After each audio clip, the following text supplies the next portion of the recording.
So his whole purpose in sailing was not colonialism. It wasn't, to bring back slaves. To oppress some. It wasn't to go find gold. The whole idea was, let's go evangelize the cons and then complete the work of Christendom. Welcome to Grounded. I'm Steve, the host, and today I'm in Nashville, Tennessee at the Fight, Laugh, Feast conference. It's been an amazing conference. It is hot out here today, isn't it? It is warm. And my guest right now is George Grant. George is a pastor emeritus of, what's the name of your church? Parish Presbyterian Church. And where? It is in Franklin, Tennessee. Yeah, you were pastor there before you were emeritus. How long? 20 years. Good. We like long pastorates, don't we? Yeah, and I've been here in this area ministering for 37 years. So nice, very nice. So you've written a book, The Untold Story of Christopher Columbus. So there are a lot of views about Christopher Columbus out here in our land in these days. So we're going to find out he was a misogynist, he was a hater, is that what you have? Colonialists, racists. Yeah, all that. That's right. He was an oppressor. A fascist. Yeah, that's it. Definitely Even though fascism wasn't invented for another 500 years, he was a fascist. Proto-fascist. Yeah, there you go. And we'd like to hear what your book is about, so tell us, would you? Well, almost everybody knows that in 1492, Columbus sailed this. Most people have no earthly idea what it was that he sailed for or who he sailed for. And any of the backgrounds of what was going on or anything about his character or his expertise. He was absolutely brilliant, an incredible navigator.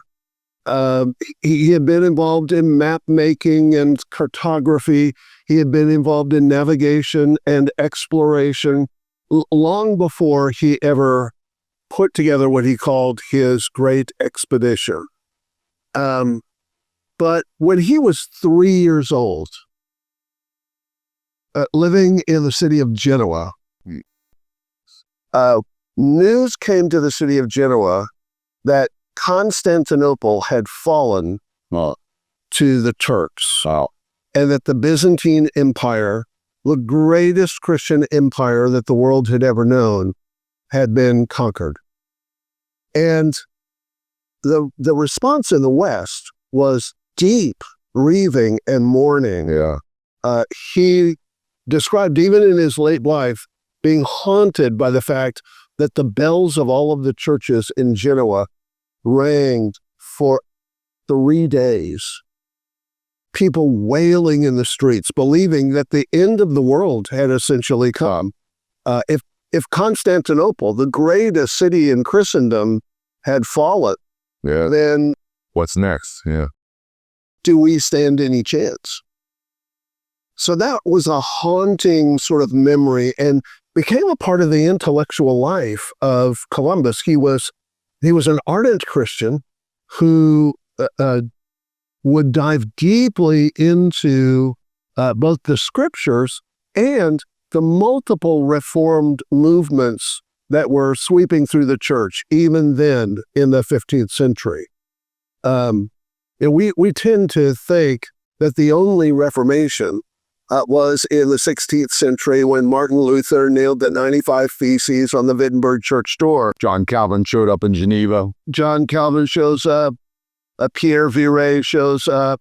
William Farel shows up, and we're off to the races. But the truth is that people have been wrestling with the idea of semper reformanda, a growing embrace from the earliest days of the church.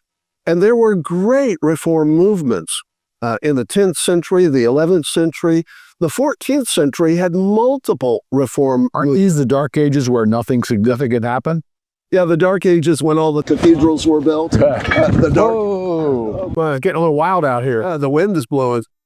The Dark Ages were hardly dark. The Enlightenment was dark. Yeah, that's right. That was the Endarkenment. It was. And we're living downstream of it. This is the Enlightenment where it terminates. Well, the Enlightenment experiment has failed, which is why we're in chaos now. Yeah, amen. But at any rate, he was the heir of all of those reforming movements, became closely acquainted with a number of the reformers in the Iberian Peninsula. And he had gone from Genoa to the Iberian Peninsula, where there were a number of dynamic kingdoms attempting to deal with the conquests of the Muslim horde. So Portugal, really built its kingdom on Henry the Navigator and his efforts to reclaim the rest of that far western section of the Iberian Peninsula and sections of North Africa from the Saracens. Then there were the kingdoms of Navarre and Aragon, of Castile and Catalonia. There was Leon. All of those are part of what today we call Spain. And it was there that Columbus began to conceive of the possibility of reaching the East by sailing west.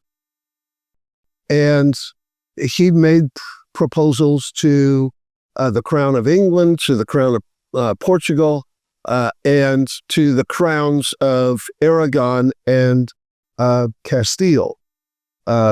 Isabella was the Queen of Castile. Ferdinand was the King of Aragon. They were married, but their kingdoms were separate. They had separate coinages, separate languages. So Columbus did not sail for Spain because there was no such thing as Spain yet.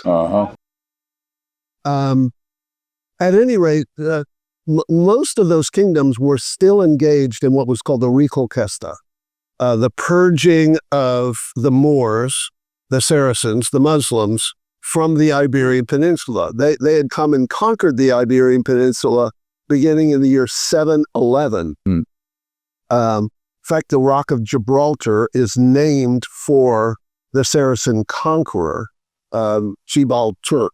And so at any rate, Columbus begins to propose this plan. And the heart of the plan was he wanted to sail to the east by sailing west in order to recruit the great Khan, who had, since the time of Marco Polo, yearned for Christian missionaries to come to proclaim the gospel to the Khanates, the Mongols. And nobody believed Marco Polo when he came back in the 13th century. And so missionaries were never sent. And of course, waves of the conquerors, Genghis Khan and Kublai Khan, they swept across vast proportions of the Asian landmass. Columbus, everybody knew this. Columbus thought, if we could win the Khans to the gospel, then they will become the natural allies for us to finish the work that the Crusades failed to do, which is recover the Holy Land for Christ. So his whole purpose in sailing was not colonialism. It wasn't, to bring back slaves. To oppress some It more wasn't to people. go find gold. The whole idea was, let's go evangelize the Khans and then complete the work of Christendom. Man, That's what Columbus was after. yeah, amazing. Yeah, we never hear that story now, do we? No. So when did your book come out? Well, I wrote a version of the book in 1992 for the 500th anniversary. Nice. And it sold well. There were a number of things that I didn't yet have nailed down, Right. in terms of historical research. I had not yet discovered Hernando Colón, which is Christopher Columbus's youngest son, who built the world's greatest library, which is a totally different story. It's a fascinating story. But he wrote voluminously, and he cataloged all of these books and essentially created a medieval version of Google in the 15th and 16th centuries. And Where was that? well, Where was the library was kept in Seville, All right. but he gathered it. As in Barber of? Yeah, Yeah. but he gathered a lot of the books touring throughout Europe, and he established a botanical garden, and established a library that still exists in Leiden.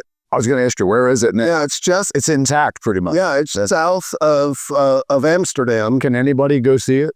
Yeah, I mean, you have to, you know, get a reservation and buy a membership in the library. But yes, you can go in. Yeah. And then the really, really ancient archives, you have to obtain an archival permit. Got to wear the white to be there. White gloves and all that kind of stuff. But it's extraordinary. So over the years, I've gathered more and more information.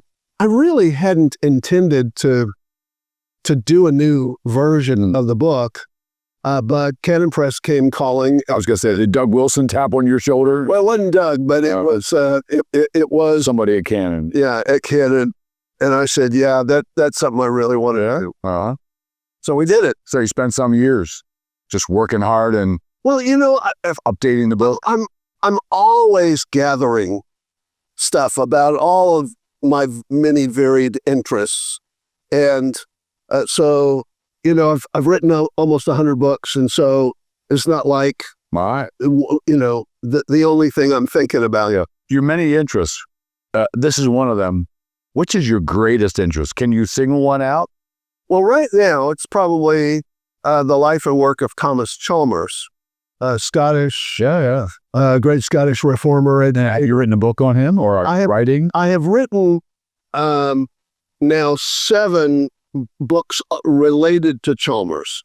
So one of the things that he did was he was a great discipler of men, and he raised up an extraordinary number of men. He almost single-handedly launched the modern missions movement among his students. And so I've done a book on his leadership. I've done 4 volumes of his discipleship program called the Keystones, where he identifies a key verse in every chapter of the New Testament. He had his students memorize that verse, and then he used a kind of reformed version of the Lectio Divina as an approach to studying the scriptures. So, all right, how many books again? Almost 100. I think it's Are many of them available on Amazon? Yep. People go to George Grant on Amazon? Yeah. There's probably 3 George Grants on Amazon. there How are, do they find you? well, there are 2 George Grants on Amazon that regularly come up. One is a deceased Canadian economist and philosopher. All right, so not that one. Not that one. Uh-huh. But if once you call up George Grant and you find, say, the Columbus book, Columbus, then you you click, got the guy. click on that guy. Go to his bookstore and yeah. Well, thank you for joining me and telling me about this. I'm interested. I'm very interested. When did this renewed version come out? August, I think. Just. Yeah. Yeah. Is it selling? I think so. Yeah. You have to ask the Canada guys. All right. Because they produced it. Yeah. Thank you for joining me. Thank you. Bless All you. right. Onward. Do great things. Likewise. Yeah.